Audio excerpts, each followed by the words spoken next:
جی بسم اللہ الرحمن الرحیم. سب سے پہلے آپ کا شکر گزار ہوں. دیکھیں اس وقت 7 اکتوبر کے بعد جی جو کچھ اسرائیل کے ساتھ ہوا اور اسرائیل نے جو کچھ کیا غزہ کے مظلوم مسلمانوں کے ساتھ، اسے پوری دنیا نے مشاہدہ کیا.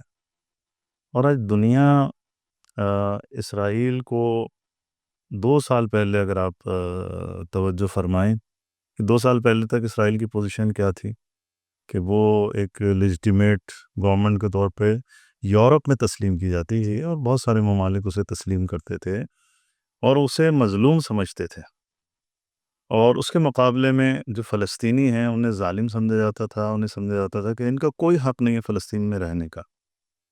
لیکن ان 2 سالوں میں 7 اکتوبر کے بعد ہی یہ ساری سچویشن بدلی ہے، اور پھر دیکھتے ہی دیکھتے جیسے جیسے اس کی جنایتیں اور جرائم، جنگی جرائم جو ہیں وہ بڑھتے رہے مظلوم فلسطینیوں کے اوپر، ویسے ویسے دنیا جو ہے وہ اسرائیل کے خلاف کھڑی ہوتی رہی.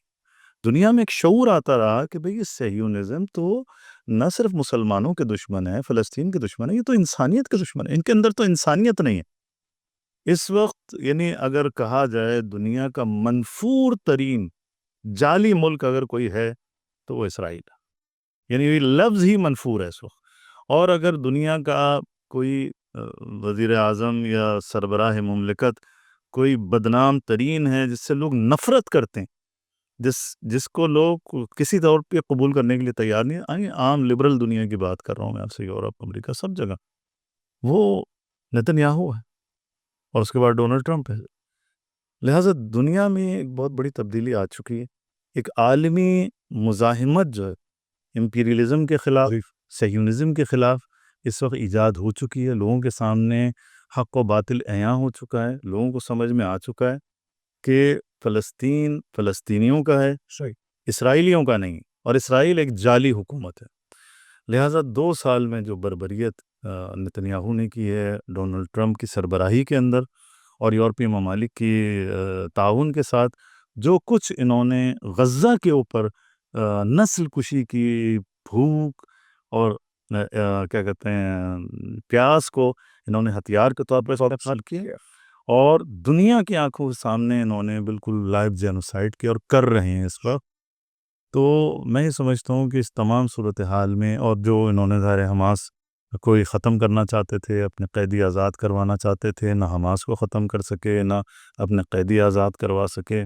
بہرحال غزہ کے عوام نے بڑی قربانیاں دی، لیکن ابھی تک ان کا بچہ بچہ بھی ڈٹا ہوا ہے. لہٰذا یہ اپنے جنگ کر کے یہ اپنے مقاصد کو حاصل نہیں کر سکے. لہٰذا اب انہوں نے پینترا بدلا ہے، اور یہ ایک ڈپلومیٹک راستہ انہوں نے بظاہر، اصل تو ان کی جنگی حکمت عملی ہے، لیکن اسے جیسے کہ مذاکرات اور پیس کے نام کے اوپر انہوں نے ایک نیا انداز اپنا ہے، گفتگو کا انداز اپنا ہے، اور یہ انتہائی مکارانہ انداز مطلب ہے. یہ کہہ رہے ہیں کہ اس کے ذریعے سے وہ وقت خرید رہے ہیں.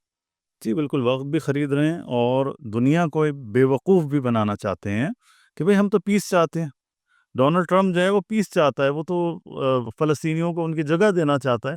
میں آپ سے سوال کرتا ہوں کہ جو ہمارا کیا نام ہے، ویسٹ بینک ہے، جی مغربی کنارہ. مغربی کنارہ، وہاں پہ تو فلسطینیوں کی ایک حکومت جعلی موجود تھی نا، آپ کو معلوم ہے.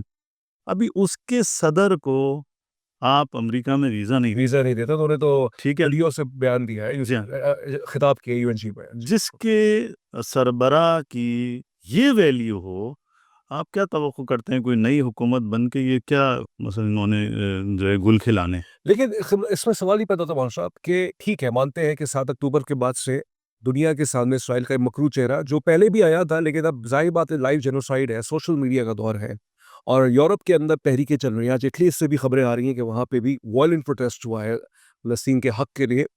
لیکن سوال یہ پیدا ہوتا ہے، اور بالکل اس میں تو ایک منطقی بات ہے نا کہ ٹھیک ہے بین الاقوامی ایشو تو بنا ہے، لیکن بات اگر وہیں جا کے ختم ہو رہی ہے کہ 2 ریاستی حل پہ ہی بات آ کے ختم ہو رہی ہے، اور یہ کہا جا رہا ہے کہ حماس کو ختم کیا جائے، تو پھر 7 اکتوبر کرنے والے بہت سے اس کے حمایتی بھی ہیں، بہت سے اس کے مخالفین بھی. ہم اس بحث میں نہیں جاتے، ان کو تو ایک طرح سے دنیاوی ناکامی مل رہی ہے کیونکہ 60,000 65,000 شہادتیں بھی تو ہو گئی ہیں.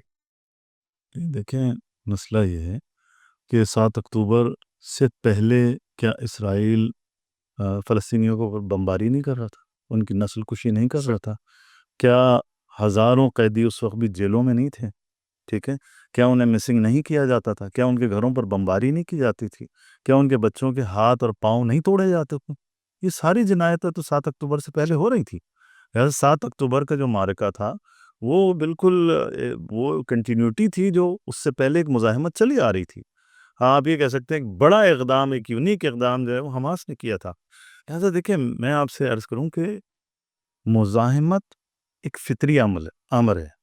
ٹھیک ہے، ہر انسان کو، حتیٰ اللہ نے ہر حیوان کو، ہر موجود کو، اللہ سبحانہ و تعالیٰ نے یہ شعور دیا ہے کہ جب اس کے وجود کا، اس کی بقا کے اوپر کوئی آنچ آئے گی، کوئی حملہ کرے گا تو وہ ریئیکٹ کرے گا. وہ اپنے دفاع کے لیے، اس کے پاس خنجر ہے، فرض کر لیجئے کوئی لکڑی ہے، کوئی ہتھیار ہے، کچھ نہیں ہے، دانت ہے، ناخن ہے، وہ اپنا دفاع کرے گا.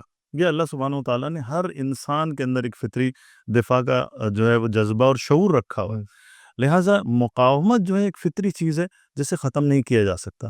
آپ حماس کو آج ختم کر دو گے، ایک نئی مزاحمت جو ہے وہ جنم لے گی. اور میں صرف یہ عرض کرنا چاہتا ہوں کہ دیکھیں، حماس ختم ہونے والی نہیں ہے، جہاد اسلامی اور مقاومت جو ہے وہ ختم ہونے والی نہیں ہے.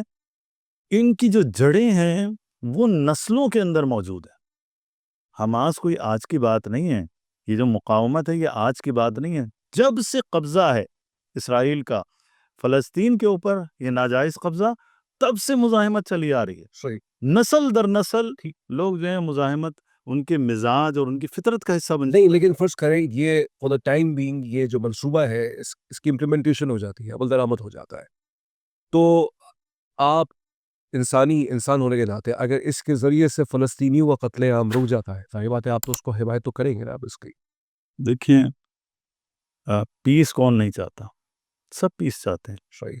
لیکن یہ جس انداز سے یہ لوگ پیس چاہتے ہیں، یہ لوگ پیس نہیں چاہتے، یہ لوگ سر تسلیم خم کرنا چاہتے ہیں. صحیح ہے. یہ ہمیشہ کے لیے اسرائیل کو تسلیم کروانا چاہتے ہیں، اپنی رسمیت کو منوانا چاہتے ہیں کہ ہم قانونی ہیں، لیجیٹیمیٹ ہیں، اور فلسطینیوں کو ایک بیک یارڈ جو ہے وہ دے دیں گے، کوڑے دان دے دیں گے کہ تم اس میں رہو. ٹھیک ہے، نہ اور تیسرے درجے کے شہری کا یہ نہ تمہاری کوئی خارجہ پالیسی ہوگی، نہ تمہاری داخلہ پالیسی ہوگی، نہ تمہاری کوئی فوج ہوگی، نہ تمہاری کوئی ایئر فورس ہے، نہ تمہاری کوئی ملٹری ہے، تمہارے پاس کچھ بھی نہیں ہوگا. ٹھیک ہے، بس ایک چھوٹی موٹی وہ پولیس دے دیں گے آپ ٹریفک کنٹرول کرنے کے لیے اور لوگوں کو، چوروں کو پکڑنے کے لیے. اس کے علاوہ آپ کچھ نہیں کر سکتے. جیسے ویسٹ بینک کے اندر تھا، کیا عزت تھی؟ کچھ بھی نہیں تھی. اور مشکلات ویسٹ بینک کے اندر بھی، کیا وہ آزاد تھے سارے فلسطینی؟ بالکل بھی آزاد نہیں. انہوں نے توسیع پسندانہ مسلسل جو نسل پرست یہودی صہیونی تھے وہ، اور خود ان کی حکومت جو ہے تنگ کرتی تھی ان کے محلوں میں جا کے، کسی بھی گھر میں گھس جاتے تھے اور وہاں پر جا کے. صحیح. اچھا، لیکن اس میں ایک یہ بھی تو ڈیولپمنٹ ہے کہ آپ اس کو کیسے دیکھتے ہیں کہ پروپوزل یہ ہے، تجویز یہ ہے کہ کچھ ایسی افواج ہو یا کوئی ایسی سیکیورٹی اپریٹس ہو کہ وہ یہ میں پڑھ رہا تھا، میں بہت حیران کن تھا اس کے اندر، یہ چیز تھی بہت، کہ وہ یہ کہتے ہیں کہ وہ یہ دیکھے گی کہ کسی طرح سے اسلحہ جو ہے وہ حماس کے پاس نہیں پہنچے یا فلسطین کے اندر نہیں آئے. اب سوال یہاں پہ پیدا یہ ہوتا ہے کہ ایک مفروضے کی بنیاد پہ اگر پاکستان سے یہ طلب کیا جاتا ہے یا ان سے کہا جاتا ہے کہ آپ بھی اس معاملے پہ آئیں اور اپنے کچھ پیس کیپرز کو رکھیں، ہماری افواج کے حوالے سے یہ کہا جاتا ہے، تو پھر تو یہ ایک تضاد آ جائے گا، کانفلکٹ آف انٹرسٹ آ جائے گا. کیونکہ ٹھیک ہے، پاکستان نے آج تک کوئی حماس پہ کوئی پالیسی اسٹیٹمنٹ بیان تو نہیں دیا ہے، دو ریاستی حل کی بات تو کی ہے، لیکن عوام کی ترجمانی جو ہے، وہ عوام کی جو ہمدردیاں ہیں وہ تو حماس کے ساتھ ہیں، فلسطین ایک ریاست کے ساتھ ہے. تو کیا ریاست پاکستان اس وقت کیا ایسا قدم اٹھا سکتی ہے کہ جو عوام کے ایسپائریشنز کے خلاف جا سکے؟ دیکھیں، پہلی بات تو یہ کہ دو ریاستی حل جو ہے وہ کوئی حل نہیں ہے. ٹھیک ہے، یہ تو غاصب اور مجرم کو اپنے گھر میں تسلیم کرنے والی بات ہے. میرا گھر ہے، صحیح. کسی نے آ کے میرے گھر پہ قبضہ کر لیا اور میرے بیوی بچوں کو مار رہا ہے، وہ ہر توڑ پھوڑ کر رہا ہے، وہ مجھے تھریٹ کر رہا ہے اور زبردستی مجھے منوا رہا ہے کہ جناب یہ میرا گھر ہے.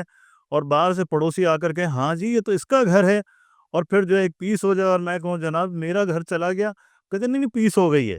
تو یہ اس طرح کا سولوشن جو ہے یہ کوئی سولوشن نہیں ہے، یہ تو ظلم ہے سراسر.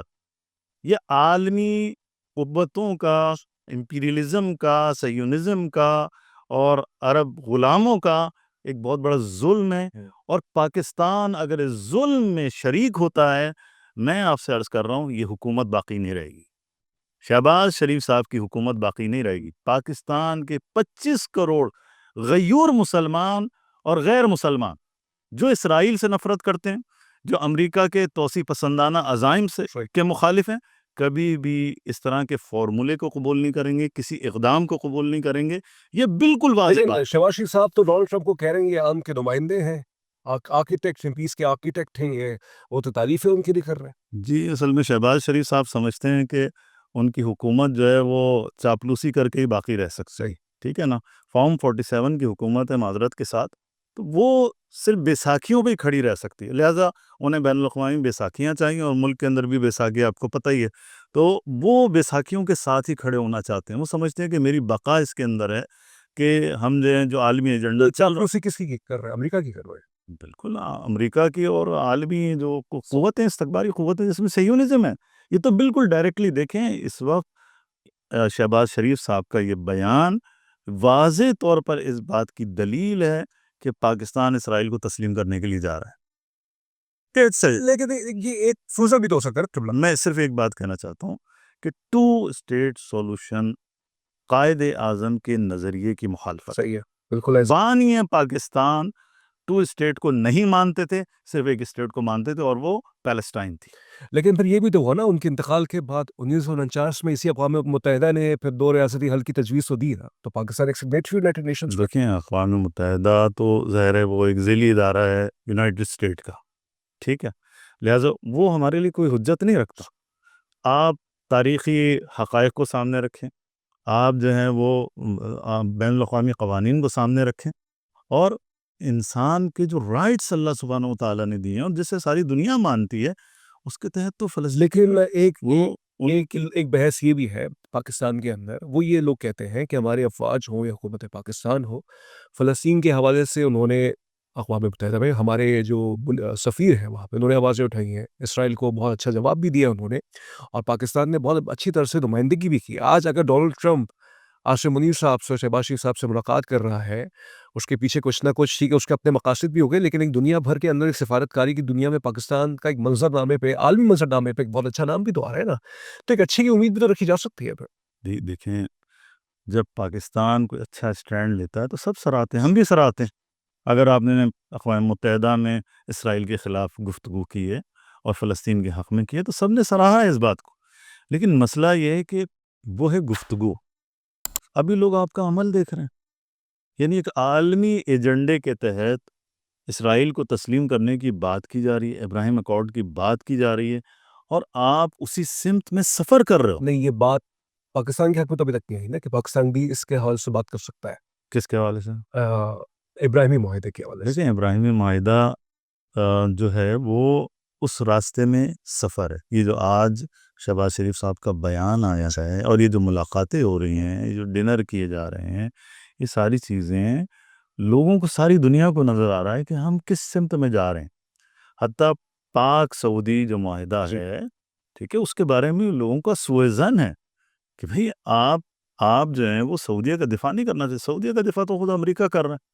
لیکن ایران نے بھی اس کی حمایت کی ہے، نہیں، ایران حمایت، پزیشکیان صاحب نے کہا ہے کہ بہت اچھی بات ہے۔ دیکھیں ایران تو حمایت کرے گا اس وجہ سے کہ ایران خود متہم ہوتا ہے کہ جناب سعودیہ کو کس سے خطرہ ہے؟ جناب اسرائیل سے نہیں ہے، ایران سے خطرہ ہے۔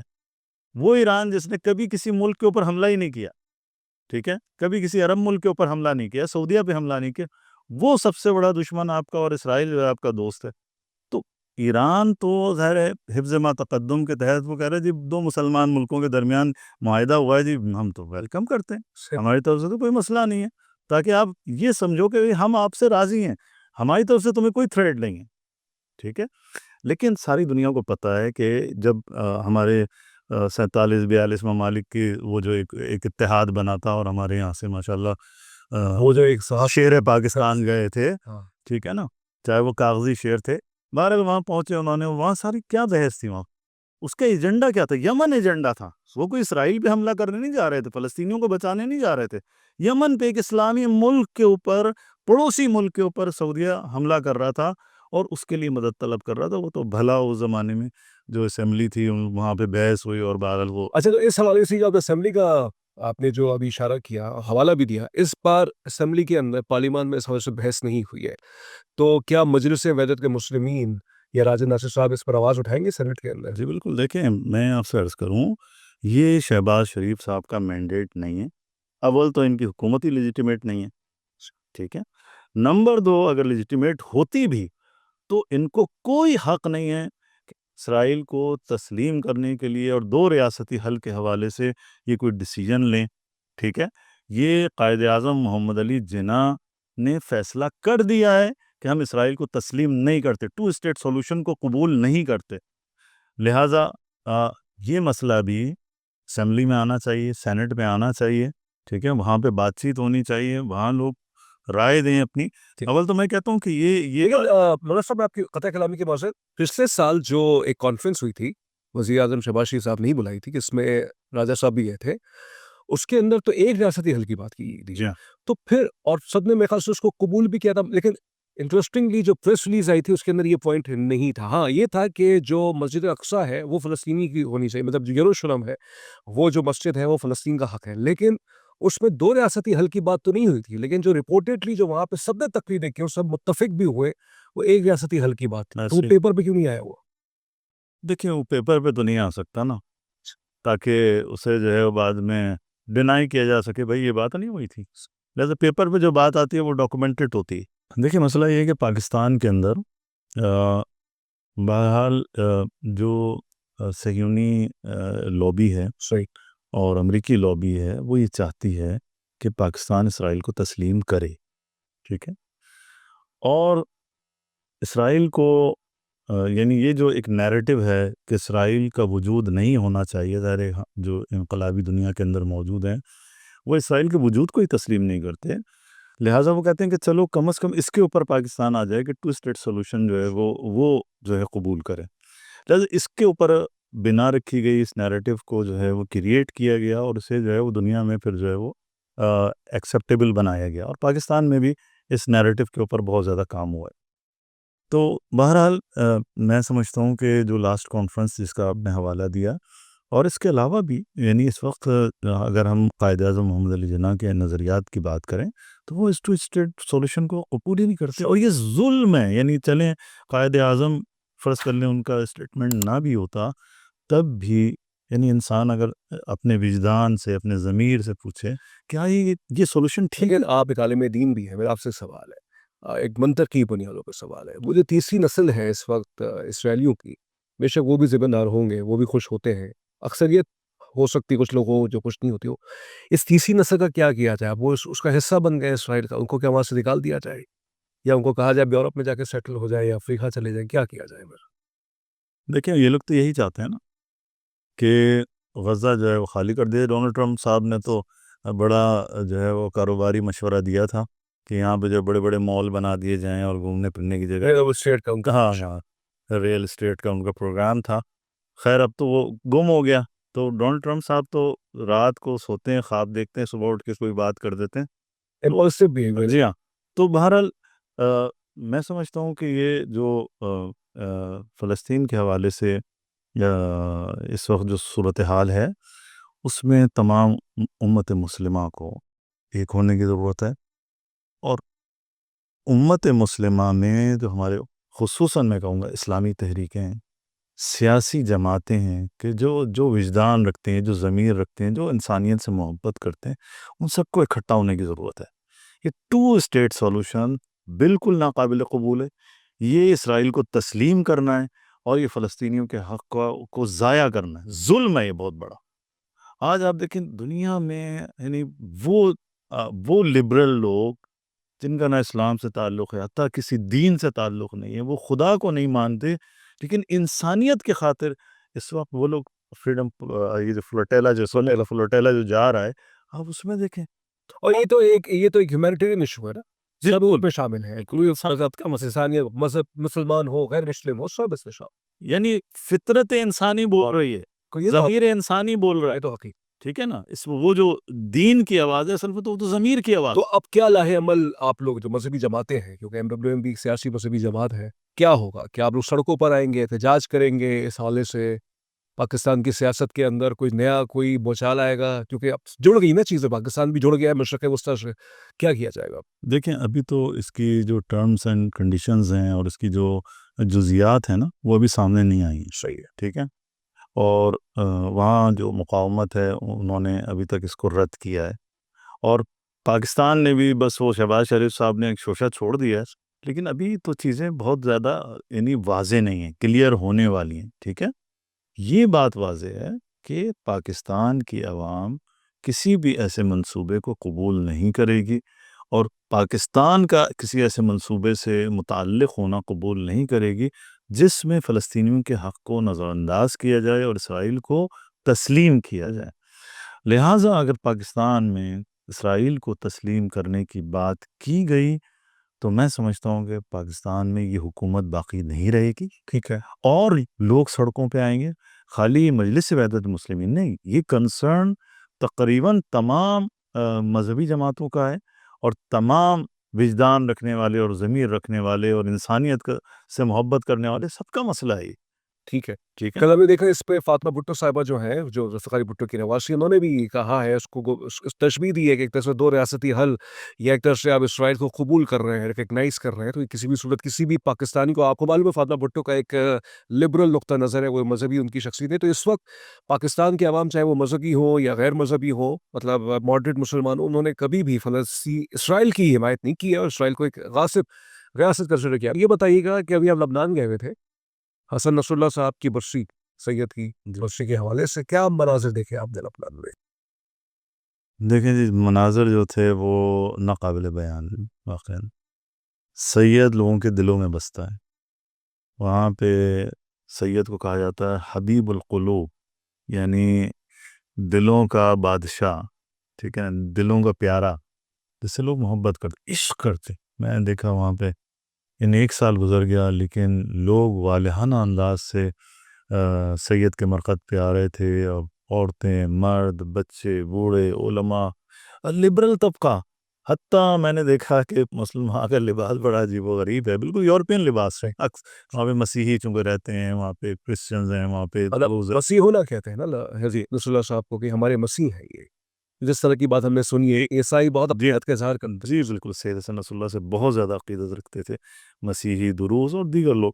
تو ان کا لباس بھی ایسے ہی ہوتا تھا, اور وہ یعنی جو محجبہ خواتین ہیں وہ بھی آئی ہوئی ہیں, اور اس طرح کے الٹے سیدھے کپڑے پہن کر بھی وہ خواتین بھی آئی ہوئی ہیں, لیکن میں نے دیکھا ان کی آنکھوں میں آنسو تھے, بہت ہی دل گرفتہ تھیں, بہت ہی واقعاً عشق کا اظہار کر رہی تھیں, بہت جذبے سے نعرے لگا رہے تھے وہ لوگ.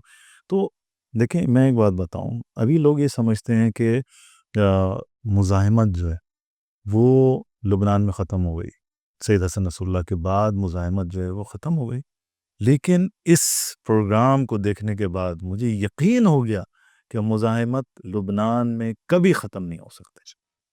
نسلوں کے اندر مزاحمت, ان کی آپ یوں سمجھیں کہ ان کی رگوں کے اندر دوڑتی ہے خون کی طرح.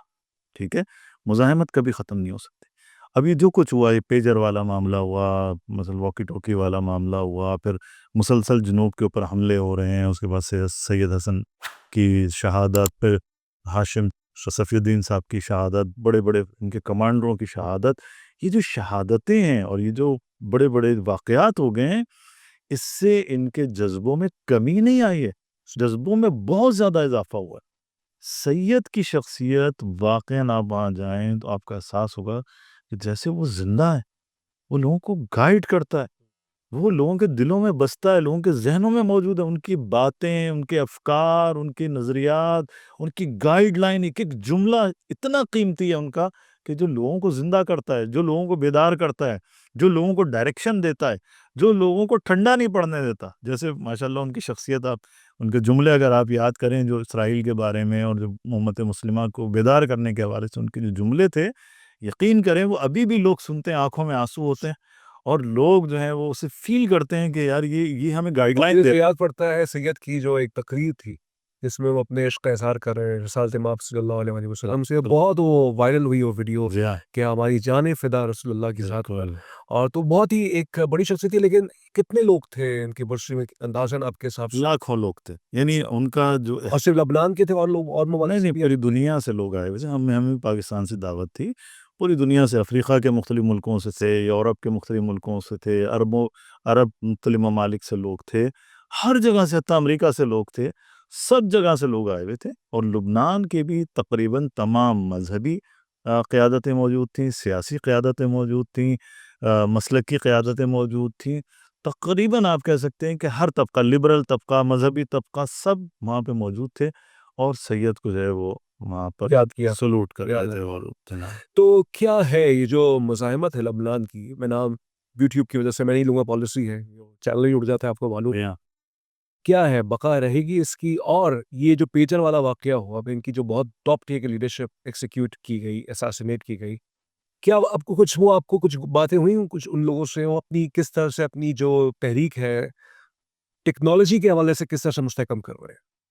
دیکھیں, اس میں تو کوئی شک نہیں کہ یورپ اور امریکہ, یعنی اسرائیل اور امریکہ جو ہے وہ ٹیکنالوجی میں تو ظاہر ہے کہ وہ عام جو مسلم ممالک ہیں ان سے فوقیت رکھتے ہیں. اس میں تو کوئی شک نہیں. ٹھیک ہے نا.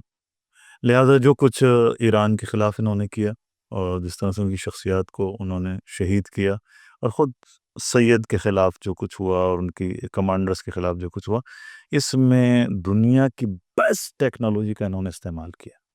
ٹھیک ہے, آخری ٹیکنالوجی جو آپ کہہ سکتے ہیں. اور بربریت کے حوالے سے آخری بربریت جو بشریت کے خلاف ہو سکتی ہے, وہ انہوں نے اس ترکیب کو انہوں نے استعمال کیا, اس جذبے کو انہوں نے استعمال کیا.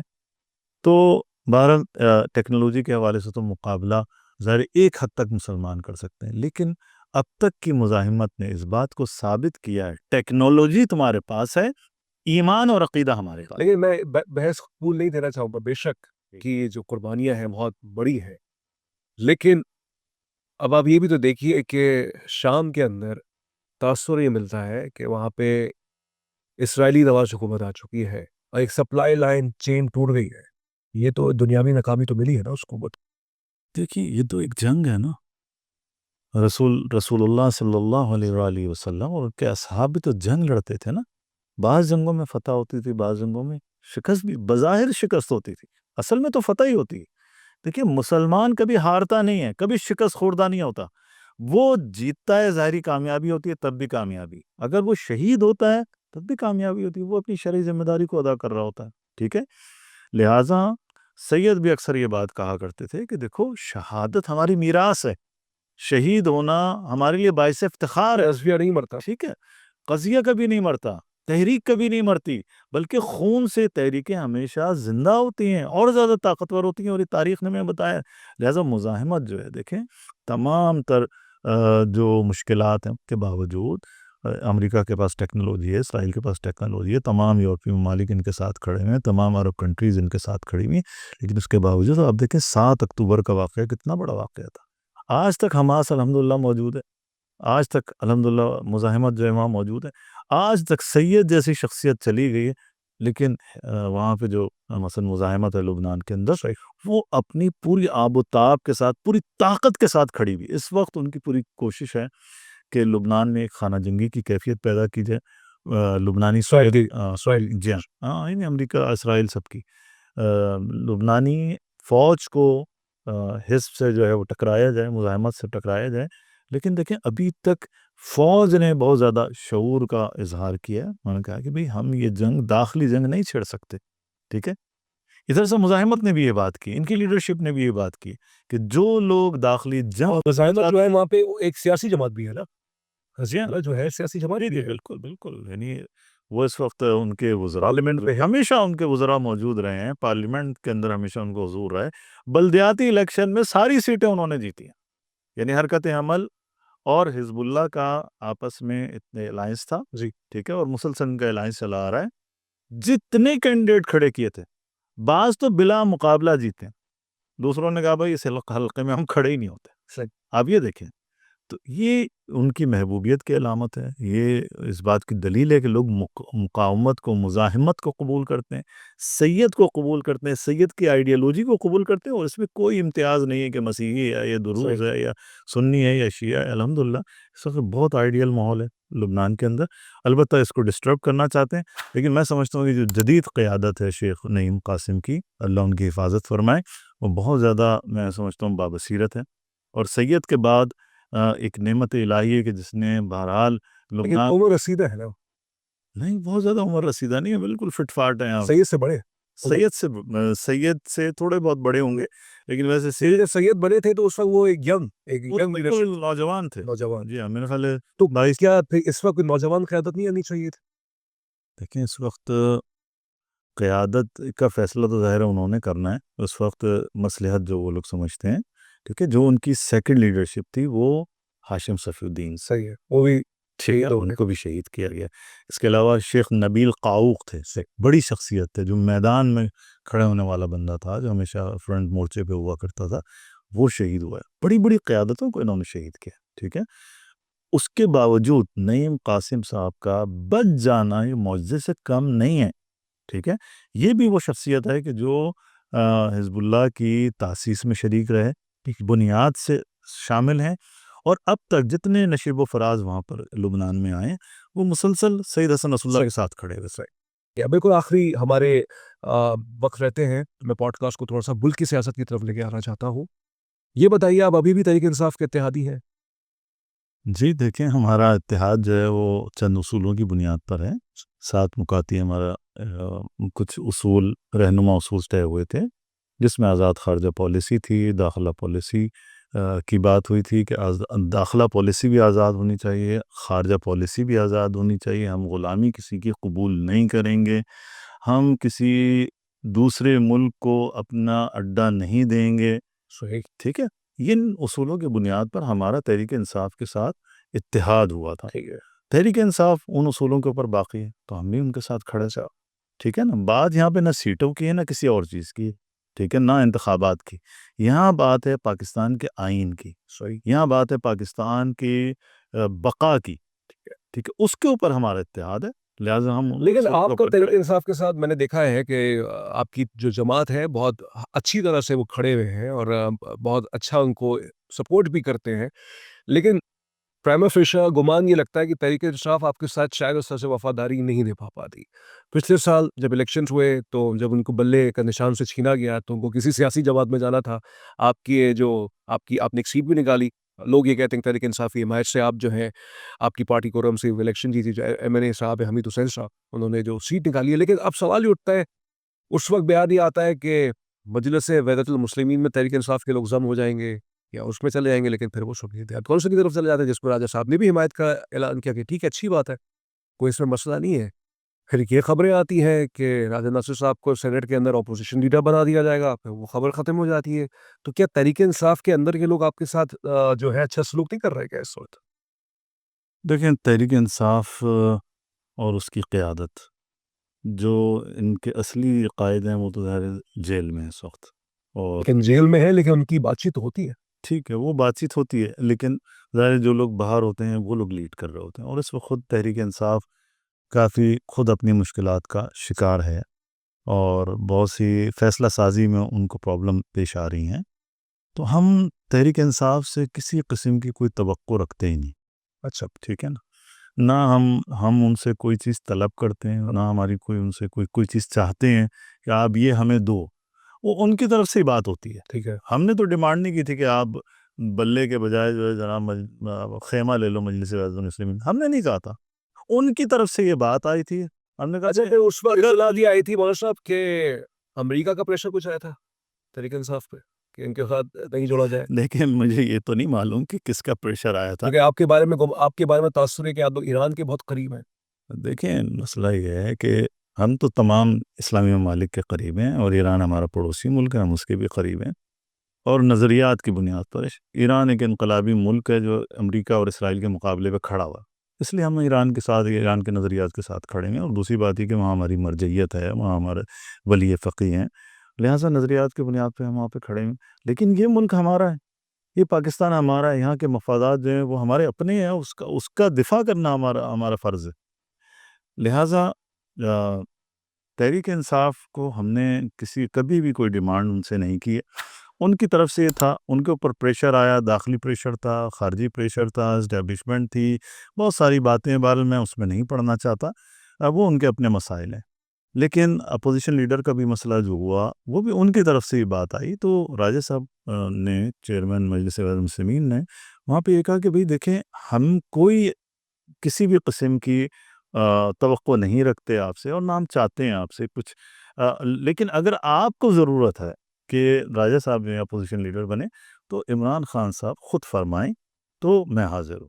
لیکن باقی لوگ جو ہیں، اس کے بعد کوئی اس پہ پیش رفت نہیں ہو.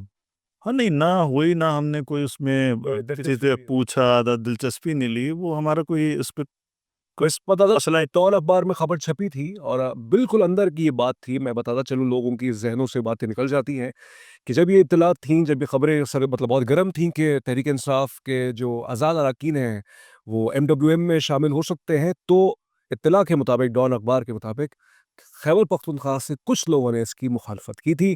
اور اس کی مخالفت کی جو وجہ ہے وہ میں یہاں بیان نہیں کر سکتا. بہرحال میں آپ سے ایک دو سوال آپ کی ہی تنظیم کے حوالے سے کرنا چاہوں گا. اچھا، پارا چنار کے حوالے سے ہم نے دیکھا کہ مجلس اتحاد المسلمین نے ملک بھر میں احتجاج کیا. وہاں پہ قتل و غارت کی ہو رہی تھی اور اس کے خلاف احتجاج کرنا بنتا بھی، آپ کا ایک سیاسی حق بھی ہے اور ایک انسانی معاملہ بھی ہے. اور یہ تمام تفرقہ بازی سے اوپر کا موضوع ہے، کیونکہ انسان کہیں بھی شہید ہو، چاہے وہ کوئی بھی ہو، اس کے حق میں آواز اٹھانی چاہیے. لیکن ہم نے یہ دیکھا کہ وہ جو احتجاج ہو رہے تھے کراچی کے اندر تک، آپ کا جو سٹرکچر ہے پارٹی کا وہ کیا ہے؟ مولانا حسن ظفر نقوی صاحب کراچی میں یہاں پہ نمائش پر ایک دھرنا لے کے بیٹھے ہوئے تھے اور وہ ایک گفتگو فرما رہے تھے. پھر ہم نے دیکھا کہ علامہ راجہ ناصر عباس صاحب کا ایک بیان آیا جس میں انہوں نے کہا کہ سڑکیں بند نہیں ہونی چاہیے.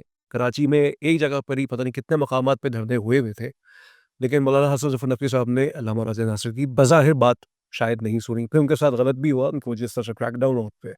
تو کیا ہے تنظیمی سٹرکچر، کیا ہے؟ کیا راجہ صاحب کی بات سنی جاتی ہے، نہیں سنی جاتی؟ نہیں دیکھیں، راجہ صاحب ایک محبوب ترین شخصیت ہیں مجلس اتحاد المسلمین میں بھی اور شیعہ قوم میں بھی.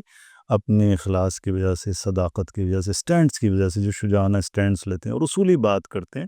اس وقت فقط وہ، یعنی مسئلہ شیعت سے باہر نکلتا ہے. اس وقت شیعہ سنی، وہ تو ہم سب راجہ صاحب کی شخصیت جو ہے نا وہ اس وقت ایک کامن شخصیت ہے. ٹھیک ہے، فقط مجلس اتحاد المسلمین کا مسئلہ نہیں، مجلس میں تو بہت زیادہ محبوبیت ہے ان کی. لہٰذا مسئلہ یہ نہیں ہے.